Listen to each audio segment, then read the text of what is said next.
Hello guys, welcome back to our channel. Hoping you guys are doing okay.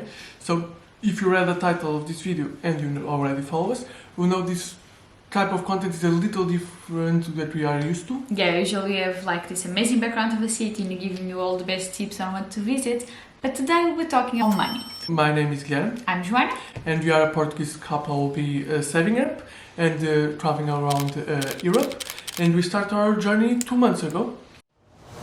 So before we started, a little just disclaimer, because we think it's very important to talk about this topic, money, and how to spend it.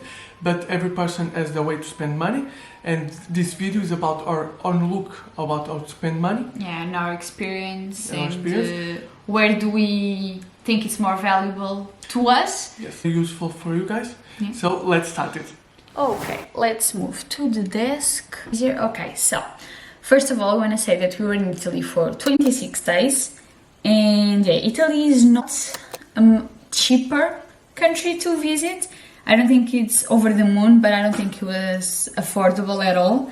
And we did our best to stay under our daily budget. But yeah, it was tricky, especially because we went in June, which is still not high season, but the prices are already rising a bit. So the most important way to get on your budget is track your expenses. Because honestly, I can tell you how many times during the first 2 weeks we're not keeping track of our expenses and we had no idea how much we're spending a day, how much we spend in total. We were like, oh, did we spend 500? Did we spend 1,000? Like, we have no idea. And it really causes like a mental stress on you. So yeah, you need to keep track of your expenses. So that way you know exactly how much we're spending, what we're spending on, and that way you are aware and you're more relaxed. And yeah, it's very different if you're doing a 1 week vacation where you can just splurge because it's just 1 week. But for instance, we're doing a 1 year trip around Europe. So yeah, really need to be careful how we spend our money, where we spend our money.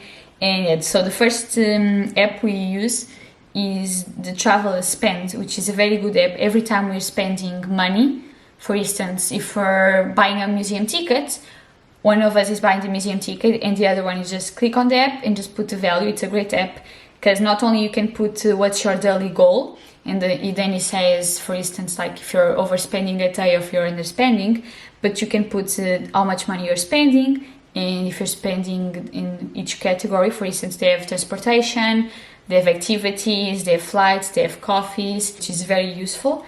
And you can also like put if you're paying by credit card or by cash, which is very good to track too. So every few days we go to our Excel and we just put all the data that's in our app to our Excel sheet we just made. So basically our Excel starts with the dates, the place where we are in that day. For instance, if we are only all that day in the same place, we just put, for instance, Rome. But if we're moving to Naples that day, we put Rome/Naples. So we know that it's a travel day and we wake up in Rome, but we'll be sleeping in Naples. Then we have our accommodation, our transport, our food, our activities, everything we do.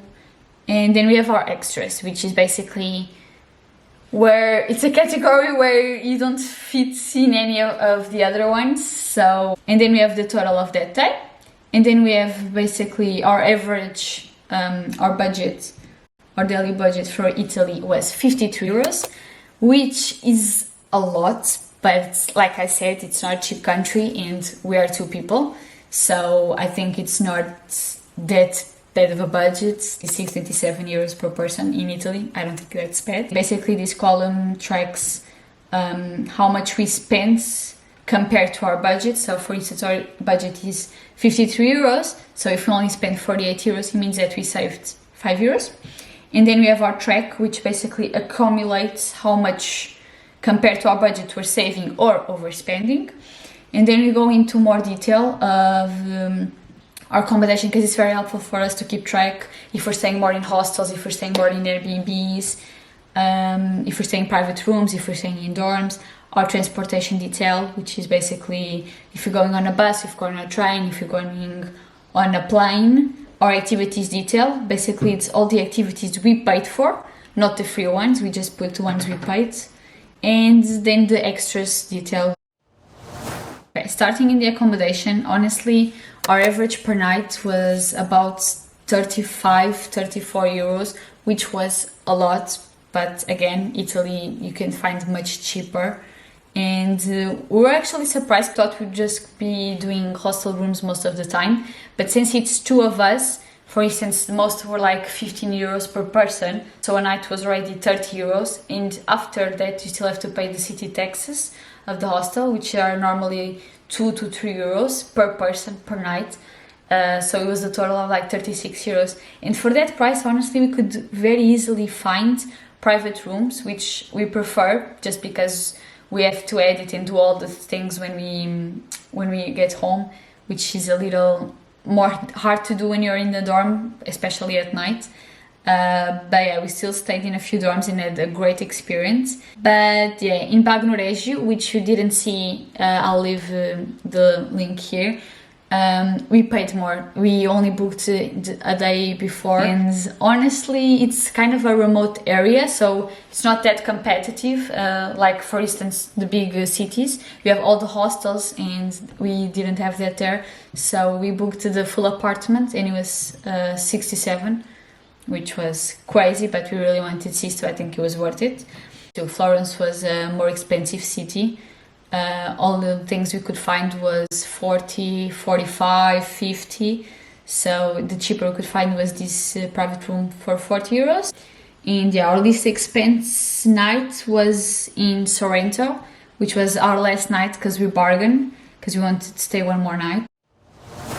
Looking at transports, obviously our most expensive day was our flight. Our flight was 110 euros. It was a flight from Portugal to Rome, from Lisbon to Rome, for 2 people, which was 50 euros each, which was a little more expensive than what I would like, but we booked 2 weeks before, so yeah, couldn't expect much. And most days, honestly, we saved a lot of money because we were we thought we would have to take the subway a lot, but we actually took it like 3 times on the whole month, I think. We mostly just walk. We made the itinerary in the Google Maps app, and yeah, from each place to another was like 10 to 15 minutes. It's a great way to discover the city. It's a great way to save money. So we basically never took the subway. So our most expensive transport was always the day we moved from one city to another city. We did a lot of buses, but mostly trains actually, because sometimes we saw it was kind of the same price, or there was not many buses on that day, so it was hours we didn't want to do, like night time, and then we couldn't do the check-in, or 6 a.m. and we didn't want to wake up at like 4 a.m. So yeah, trains are expensive in Italy. We mostly did Trenitalia, and in the buses mostly we did Flixbus.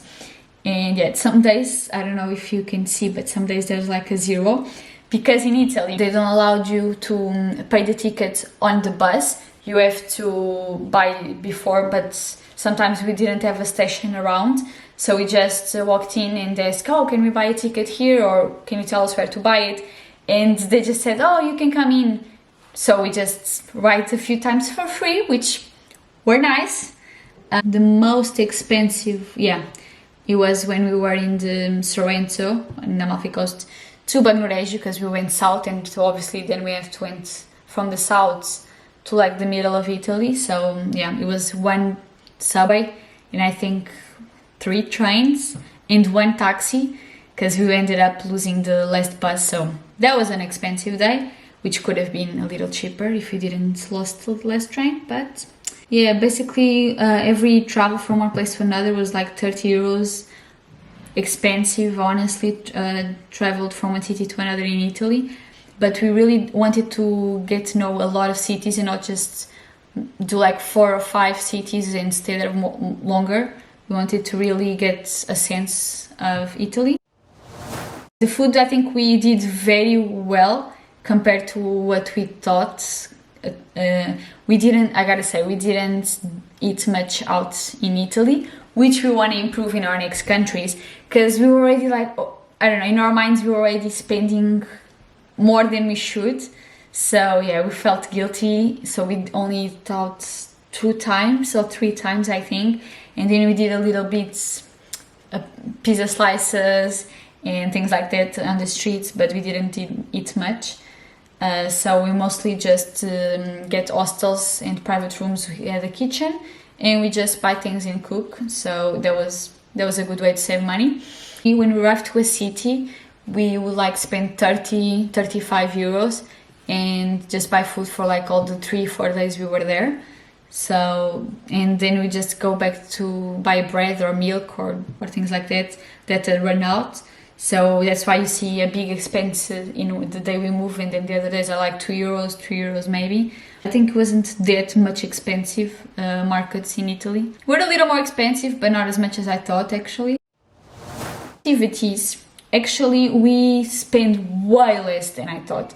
I thought we were going to spend like 20, 30 euros a day, but we have a lot of things that you can do for free in the cities.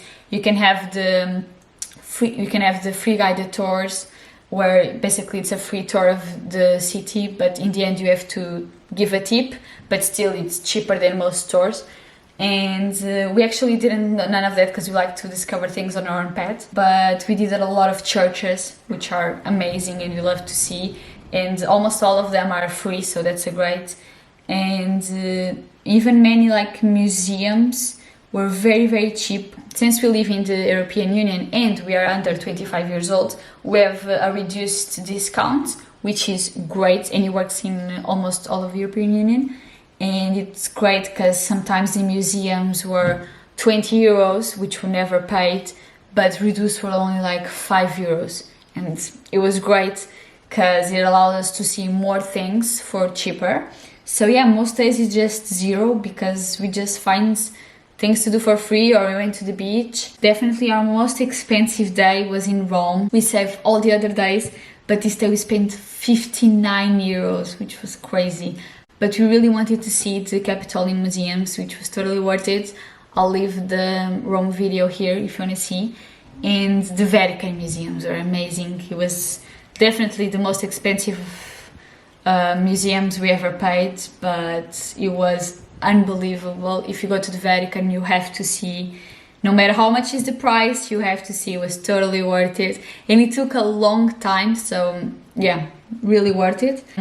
Florence, we spent a little more too. We went to the St. Lorenzo Church, which not worth it, 14 euros. We saw way prettier churches. I wouldn't do that again, yeah. If you haven't seen our review of Florence City, I'll leave it here. But yeah, we went to the Uffizi Gallery. This is a great example of our discount. The price to enter the Uffizi Gallery, I think it's 20 euros, which is crazy. I think it's too much. More than 10 euros for a museum, I think it's too much. But the discount, it's only 2 euros, so it goes from 20 to 2 euros, which is crazy. And yeah, I think it's totally worth it, especially with the discount. Not sure if it's worth it without a discount, at least for us, I don't think we would have gone.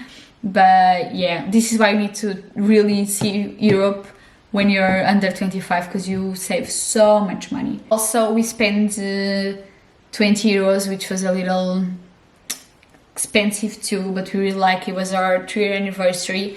We were in Genoa, and yeah, we paid 20 euros to do kayak for 1 hour, which a little bit expensive, but could be more. So we never went together, so I really enjoyed that. Extras, the most expensive is obviously our COVID test, 42 euros. Other than that, we had some sunscreen, some shampoo. We also put in the extras every time we go out for a meal, because it's not really necessary food. It's like an extra, a little treat.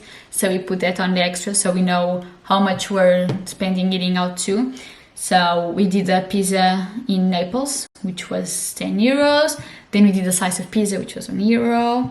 And yeah, basically all the rest was just random things. So after analyzing our Excel, we can go to the final number. In 26 days, traveling to Italy, we spent a total of almost 1,800 euros. And yeah, now think about it, it's a lot. But you have to consider that Italy is an expensive country and we are 2 persons, so it's still above our budgets, because we're talking about spending 1,400, and we spent more 400 than was supposed to. It would give the average of 69 euros a day compared to the 53 was supposed to spend it. Our biggest expense of the month was accommodation, where we spent around 800 euros. It corresponds to 45% of our total spendings. You can see that transportation was 24%, and after that food 15%, activities 9%, and in last one extras was around 6%. As you can see, accommodation takes up the biggest chunk in our expenses, even though we really try always go for the cheapest places we can find. But also there are some days that we take the day off from traveling to do some work related to editing or related to our social media and others, which means we sometimes spend more in accommodation that we used to if we were traveling. It's also worth to mention that in the random expenses we didn't put in this Excel, for instance, our health insurance, because we have the European Union health card that is free, and also our phone bills and internet that add up around 30 euros in the end of the month. So we realized this probably is going to be a bigger video than our usual ones, but we just find this topic so interesting, and also we hope it was very helpful for you guys too. And yeah, leave a comment down below or write us how well do you think we did, if we spent too much, if we spent too little, or where would you spend more and which category did you spend less. And yeah, if you like these types of videos, we're making also budget travel related video in a few weeks, so don't forget to subscribe and the like button and the little bell to get notified every time we pull up a video. And thank you for watching. Bye!